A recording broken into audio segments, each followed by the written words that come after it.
Coming in at number 10, we've got a video game honorable mention with the Wolverine symbiote from the game Spider-Man: Web of Shadows. In this title's storyline, Wolverine has traveled to New York City to deal with a growing symbiote infestation, and even briefly fights Spider-Man when he believes the wall crawler is actually Venom. Unfortunately for Wolverine, he finds himself overwhelmed by actual symbiotes on top of a church and attacks Spider-Man again as the Wolverine symbiote. With all of his usual healing abilities on top of all the symbiote enhancements that the alien parasites offer, this version of Wolverine might just be one of the grossest versions we've ever gotten to see. Coming in at number 9, we have the brainwashed Wolverine of Earth 14850. At one point in the regular Marvel universe, Wolverine was captured and brainwashed by HYDRA in order to assassinate the Avengers, but luckily was able to be deprogrammed before he did any real damage.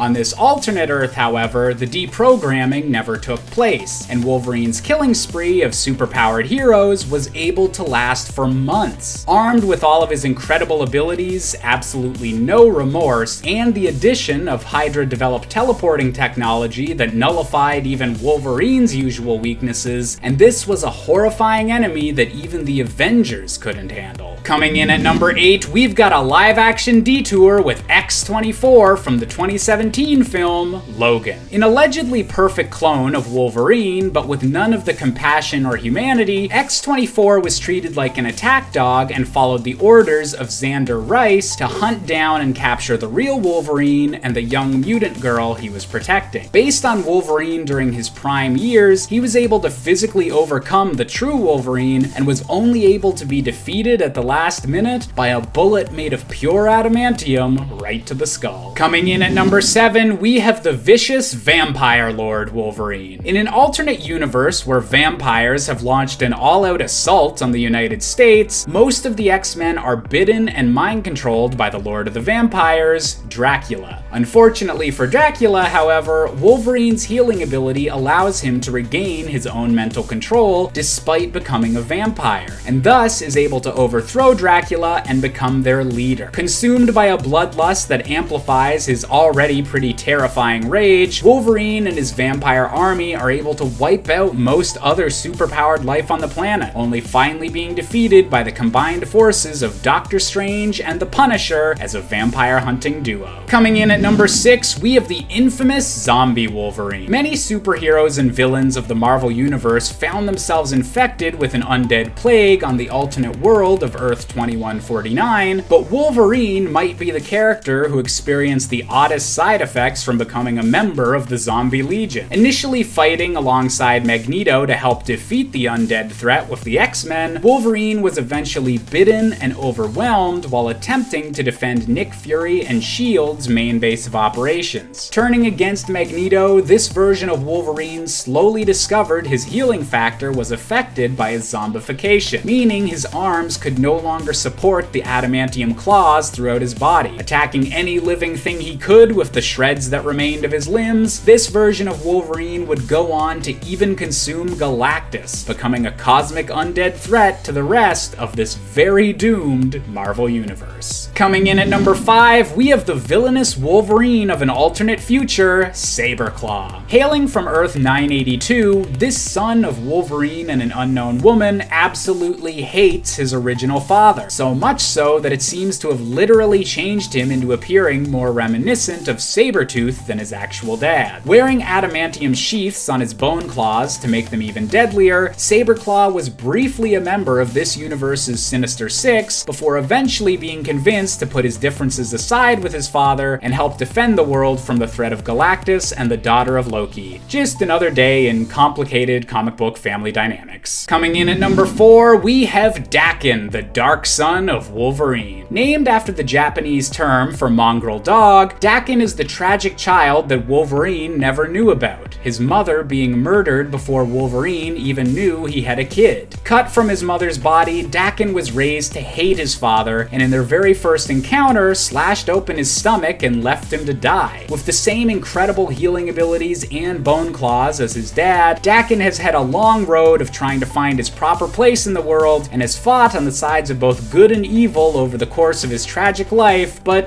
hopefully he'll stay more on the side of good going forward. Coming in at number 3, we have HYDRA Wolverine. Hailing from the reality known as Earth 1720, this version of Wolverine is fully committed to the evil ideology of the organization HYDRA, complete with a new green and yellow color scheme to his costume. Married to this universe's version of the Invisible Woman, who also happens to be this universe's version of Madam Hydra, this Wolverine was apparently successful in conquering his home reality along with his lover, and has since begun to travel the multiverse searching for more worlds to destroy in the universe's most twisted romantic honeymoon. Luckily for the Marvel multiverse, this Wolverine would be defeated by a variant of Kitty Pryde and the rest of the Exiles, who wound up tricking him into stabbing himself with his own adamantium claws. Better luck next time, Hydra. Coming in at number 2, we have the Wolverine from the Age of Apocalypse universe. In an alternate world where Charles Xavier is dead and Magneto is leader of the X-Men, Wolverine is a brutal warrior named Weapon X who has to be constantly subdued by the psychic abilities of Jean Grey in order to be a functioning member of the X-Men team. Eventually losing a hand while going on a suicide mission to rescue this version of Jean from a version of Cyclops, this version of Wolverine for a time had heroic ambitions, but gave them up after being granted the power of the Celestials and turned into Weapon Omega, now determined to bring about the evolutionary future that he'd initially stop the mutant apocalypse from achieving and declaring war against all of humanity. This new Weapon Omega is the farthest thing possible from Wolverine's usual heroics. And finally, coming in at our top spot, we have Brother Mutant, an evil variant of Wolverine combined with some of his greatest allies and greatest foes. On Earth 127, a male variant of the Scarlet Witch, known as the Scarlet Warlock, attempted to cast a spell that would transfer Wolverine's adamantium skeleton to Magneto, thus giving Magneto an incredible power boost given his magnetic abilities. However, something with the spell went wrong, and the Scarlet Warlock, Wolverine, Magneto, Quicksilver, and the villain Mesmero were all merged into a singular being known as Brother Mutant. All 5 of these mutants' powers combined into one villainous figure, Brother Mutant was such a powerful threat that a multiversal team of other, more heroic Wolverines had to be assembled specifically to stop him, just to ensure that all of that power wasn't unleashed on the rest of the Marvel multiverse. Number 10, we have Magneto from Earth 9997 or Earth X. In this arc, the governments of the world enlist Sentinels to round up all the mutants they could find and put them into quarantine camps. This angers Magneto, who sees mutants as his brothers, and he knows he can't just fight against the Sentinels there and then because they're immune to his powers. So instead, he tricks them into following him to the Savage Land, where he knows the air was thick with iron, meaning he could manipulate it to defeat the Sentinels. So with that plan in effect, Magneto uses this advantage to construct Sentinel City with the help of the robots and has his former lackey Toad endowed as an honored citizen, which is pretty nice of him as well, if I do say so. Down the line, when Absorbing Man tries to absorb the entire island of Manhattan, Magneto unleashes an all-out assault using his Sentinel army to defend New York. He fails, but at least he tried. So saving his entire race, trying to save New York, and being nice to Toad, I think it's fair to say that this version of Magneto acted heroically with some pretty dang good intentions. Number 9 on our list comes from the Secret Wars storyline, where the X-Men turn to Magneto as an ally to help defeat the Beyonder. In this reality, there is a common enemy for superheroes and Magneto to face together. This isn't done without some friction though, as the good guys still hold things against him. In fact,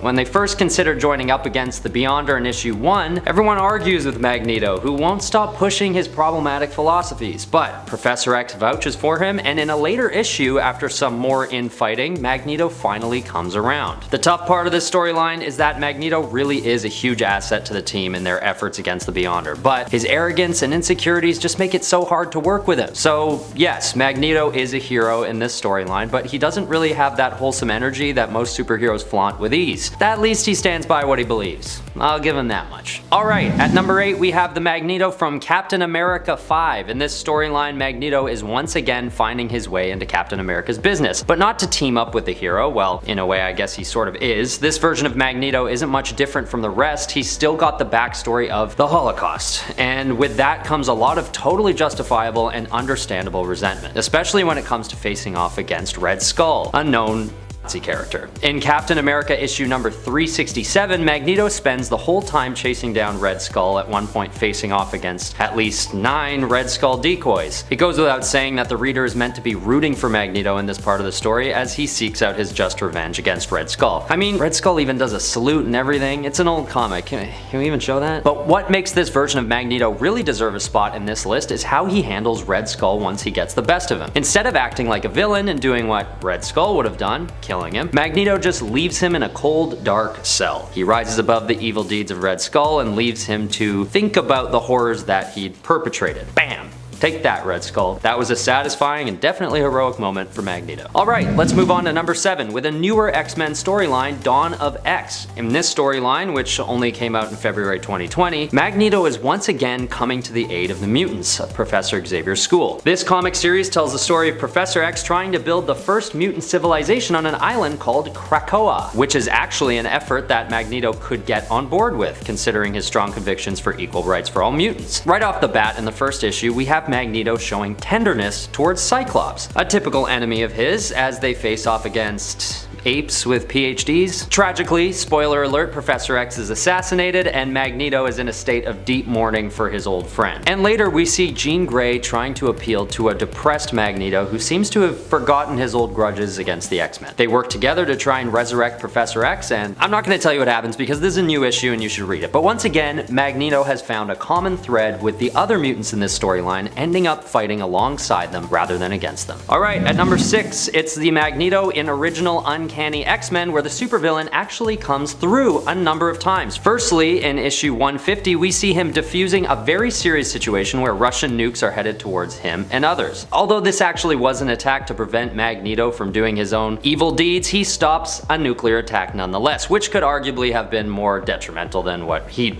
have planned. Further down the line in issue 200, there's a trial taking place where Magneto is facing charges against him, but he redeems himself when he saves the courtroom and eventually Professor X again from attacks from the Von Strucker twins, Andrea and Andreas. He ends up protecting Professor X at first from certain death, but loses him at the end of the day, and Professor X's dying wish is for Magneto to take over his school and to guide the new mutants towards greatness, which Magneto agrees to do. We even see Magneto shed a tear when Jean Grey realizes that Professor X's energy is no longer detectable. And as the series goes on, Magneto does take over the school and acts in Professor X's place. I think there's a theme here. Magneto's good side only seems to come out when he's trying to protect or avenge his old friend Charles Xavier, and when he's fighting Nazis. Okay, at number 5, we have pre-radicalized Magneto from issue 161 of Uncanny X-Men. In a set of flashbacks, Professor X brings us back 20 years to when he was introduced to Magnus, aka Magneto. This version of Magneto appears to be caring and not yet troubled by his twisted philosophies that later dictate his questionable actions. In this flashback, which takes place near the end of World War II, we see Professor X and Magnus trying to rehabilitate a young woman who had once been a prisoner in Dachau, infiltrating her mind and trying to free her from a catatonic state. This effort seems to be one of good nature on the part of Magneto and shows an alternate version of him that is protective and concerned. He saves Charles and the young girl from a cave, collapsing it on Baron von Strucker and levitating them to safety. Of course, this is soon muddled up by a conversation that he had with Professor X regarding philosophies of mutants and where they inevitably disagree. They end up arguing and Magneto flies away with a bunch of gold they just found together. Well, you know, it was nice while it lasted, right? Okay, at number 4 we have Magneto from X-Men Legacy. We find ourselves in a world where mutant kind is at risk of extinction. An army of Sentinels have made it their duty to exterminate all mutants, another common enemy that Magneto and the X-Men decide to face together. In issue number 237, Magneto is depicted without his typical costume and super jacked, facing off against a convoy of Sentinels sent to finish off the last remaining mutants. He fends them off the best he can, protecting Cable and a young new mutant, Hope, classic, who is just that to the mutant cause, the only hope they had left. You see what they did there? Anyway, in this epic confrontation with the Sentinel horde, Magneto gets a one-up on them when he reveals that the asteroid they're fighting on had been built by himself, and it had been built out of, you guessed it, iron. So he pulls up some big nasty spikes from the ground and takes out a handful of them all at once. That's right, an absolutely jacked, zaddy Magneto holding the final frontier before the extinction of all of mutant kind, using his final shreds of energy left to do something so heroic heroic, it arguably changed the outcome of this whole storyline, for the greater good. Alright, number 3, we've got the Magneto from Earth 2149. For those of you who don't know already, they did us the absolute service of creating a series where Marvel superheroes and villains alike face off against zombies. And not only that, but superpowered zombies. Yes, the infection only affected those with superpowers, who quickly overpowered the non-superpowered population, humans, but one of the biggest forces defending against the zombie horde is none other than Magneto, who takes his last stand cutting the zombies off from other dimensions. But when this Magneto really starts looking like a hero is when the battle ensues between him and the zombies. This is heroic because although he's still facing off against the good guys, they're not really the good guys. They just sort of look like them. Unfortunately, this doesn't last long before Magneto's hubris once again gets the best of him, and while he's bragging, he gets snuck up on and torn to pieces by Zombie Hulk and Zombie Thor. But once again, it was good while it lasted. Number 2 goes to Magneto from the Age of Apocalypse universe, where he dedicates his efforts to going back in time and preventing his friend Charles Xavier's death. In a world where the extremely powerful supervillain Apocalypse reigns over America, Magneto sends Nightcrawler, Colossus, Kitty Pryde, and Gambit to find ways to protect humans from a genetic war that he knew was looming. That's right, he was protecting humans in this reality, seemingly going against his usual resentful philosophies that couldn't allow for coexistence. Once his mission succeeds and the original Marvel universe is restored, Magneto turns to Apocalypse and tears him apart. This arc ends with Magneto reunited with his wife and son, standing along a Charles Xavier who is once again alive and well. And with Apocalypse gone for good, all was right in the world, at least for that time. And it was all thanks to the leadership and heroic actions of this alternate version of Magneto. At number 1, we have Magneto from Magneto Testament. This is not a light read.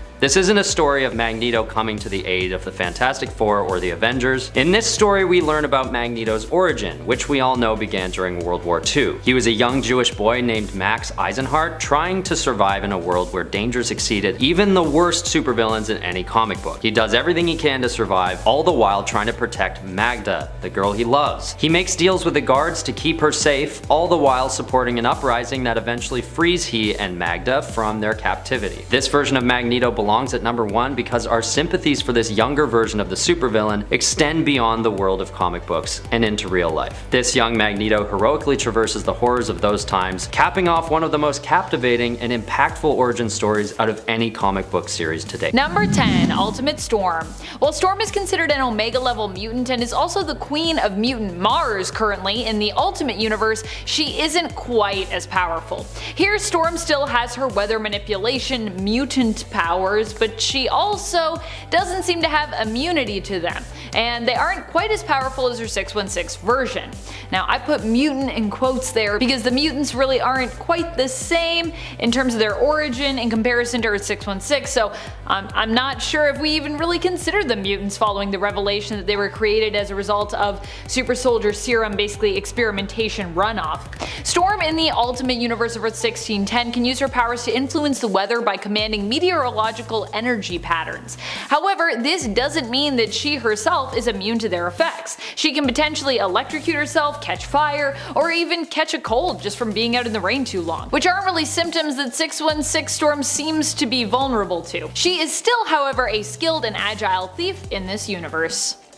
Number 9, Queen of Asgard. Storm and Thor have always been a fan favorite ship for many comic book readers and lovers of the Marvel Universe. Why? Well, because they both have weather-based powers, and a lot of people see the God of Thunder as the perfect match for Aurora, goddess and commander of lightning. Though, I do think they both also have thunder and lightning powers themselves individually. A lot of people are like, Thor is like thunder, Storm is lightning. I'm pretty sure they can do both of those things. Still, these two have been shipped for a while, but we haven't gotten a ton of payoff when it comes to prominent alternate realities where they end up together. Enter Thunderstorm. Thunderstorm, of course, never made it onto the comic book page, but was a character in development that creators Saladin Ahmed and Javier Rodriguez had hoped would get to show up in their Exiles run from 2018. Alas, the story never got on long enough for Thunderstorm to be introduced, which is the only reason this version of Storm, Thunderstorm's would-be mother who ended up as a ruler of Asgard and took Thor for her consort, is ranked so low on this list. She and her daughter never really got to exist, but the concept for Thunderstorm and her family is so awesome I just needed to talk about it. and technically the concept still exists in the world, so we could see Thunderstorm and we could see her mom at some point somewhere in the multiverse. It was an idea that was written down, and the concept art for it is beautiful. I love this design for Thunderstorm. And friends, before we move on to this next spot, if you are loving this list and you want more Storm lists, goodness knows I want to give you more Storm lists. Also, like, there's just not a lot of Storm content in the world of the internet, and there needs to be more of it for how much we love her. Be sure to let us know you want more of it by giving this video a thumbs up. Also comment below and tell me about how much you love Storm. Number 8. Storm, War to Come. It's the final countdown for this version of Storm. Here in the Millennial Vision's short story X-Men War to Come, which apparently takes place on the alternate Earth of 1033, Storm is one of the final remaining X-Men who must fight against an all-powerful Magneto, currently in Rogue's body. This all happened after Magneto learned he only had a few months to live. This prompted him to attack, creating an all-out battle that would decide the future of mutant kind. Storm was gravely injured in that fight but survived. Storm's pain, however, was what inspired Rogue to give it her all in defeating Magneto. She absorbed his powers but also much of his mind and memories. As powerful as Magneto's consciousness was, he was able to overtake Rogue's body. Only Storm, Wolverine, and Nightcrawler remain on this Earth to stop him during a final stand in the Savage Lands. We don't know how that went, but we can assume it went well because Storm was among the 3 that survived, so sounds like it's gonna go well to me. Storm, Wolverine, and Nightcrawler also sounds like a good OP team. Number 7. MANGAVERSE. There are kind of a couple different versions of Storm when it comes to the MANGAVERSE, but the one that I like the best is the one who is an all-powerful witch. She is not only a mutant but also a powerful magic user here who was once in a powerful coven with Amanda Sefton. While Amanda Sefton became obsessed with dark magic and corrupted by it ultimately, Storm would go on to join the X-Men. One day, however, she would be forced to face her past as the electromagnetic demon Magnus, once summoned to Earth by Sefton, returned, requiring Storm to take action. This version of Storm, which we see in Marvel Mangaverse X-Men, is also a leader of the X-Men. Which honestly, Storm should be leader of the X-Men. She's a badass, alright? Actually, I can't believe, I feel like that's only happened a few times in the comics, and how disappointing. How disappointing. Number 6. Zombie Storm. Storm in the Earth Z alternate universe of Earth 2149 was actually pretty powerful and capable. Before becoming a zombie, she was one of the few remaining superheroes left alive. She is initially approached by Magneto along with the other X-Men to join him and help save the world. She also was one of the few who makes it onto the S.H.I.E.L.D. helicarrier where Nick Fury debriefs them on the apocalyptic situation and calls for a cease of hostilities between all villains and heroes, as you know, right now they need all the help they can get to save the Earth from the zombie invasion. Eventually Storm would become a zombie, but even then it is implied that she made it through till at least the zombie Galacti showed up. And let's be honest, not a lot of zombies made it past that point, so if you make it to that point, to me, you're doing pretty good as a zombie in Marvel Zombies. Number 5. WINDRIDER. This version of Storm is a hero who survives in the Age of Apocalypse alternate Earth of 295. Here Storm goes on to become enhanced by celestial technology, granting her precognitive powers. She initially takes up the name WINDRIDER in this reality and builds up her own nation, attempting to protect her people there from Apocalypse. Despite being captured and defeated by Apocalypse, WINDRIDER manages to withstand his mistreatment of her and even resist the telepathic probing of Shadow King. It's pretty crazy, because Shadow King is pretty powerful. She summons a storm using her powers that is so great it creates a huge power outage, thereby giving her the window she needs to escape. Aurora here is given the name Storm by Apocalypse, but later on takes up the codename Aurora Dias. Number 4. BLOODSTORM. BLOODSTORM is an alternate version of Aurora Monroe, who was also once known as Storm. She was a member of the X-Men up until she was taken by Dracula, who intended to make her one of his vampire brides. While he succeeded in turning her into a vampire here, she proved too strong for him to control, and she ultimately overthrew and defeated him. Later on, Storm would also face Dracula again in a final showdown, where she would succeed in killing him. Her powers are those of Storm of Earth 616, the main continuity, but in addition to that, she's also a vampire. As such, she can use her powers to turn others into her thralls, make them do her bidding, as she did with Kitty Pryde, who had previously tried to kill her old friend and mentor. Kitty was very much like, no vampires, I don't like it. She also possesses all the skills Storm normally has when it comes to her thievery skills and presumably some of her fighting skills as well. As a vampire, Bloodstorm also possesses superhuman strength, speed, durability, and shapeshifting powers. She can turn into mist. Number 3. Goddess of Thunder. This alternate version of Storm comes from the multiversal patchwork world known as God Emperor Doom's Battle World. Here Storm wields the mystical hammer known as Stormbringer. She ends up becoming one of the members of God Emperor Doom's elite police force known as the Thor Corps. Even gaining a place on this team is a huge accomplishment. This version of Storm, I believe, still has her own standard powers but also wields the power of Stormbringer, making her extra electrifyingly powerful. Not only that, but she should get extra power points for just how epic and badass this version of her looks. I love this character design. Number 2. Storm, Goddess of Thunder. Our previous Goddess of Thunder isn't the only one to exist out in the multiverse, by the way. And one of the realities we get a glimpse into through millennial visions, this one being classified as Earth 1027, Storm became more attracted to violent elements of nature, preferring to spend time in the eyes of hurricanes, tornadoes, and storms. She ends up falling in love with Thor, which created a conflict with Tarine, who also loved him. Thor would ultimately be forced to kill Tarine as she was driven mad by Loki's mischievous magic and, well, attacked.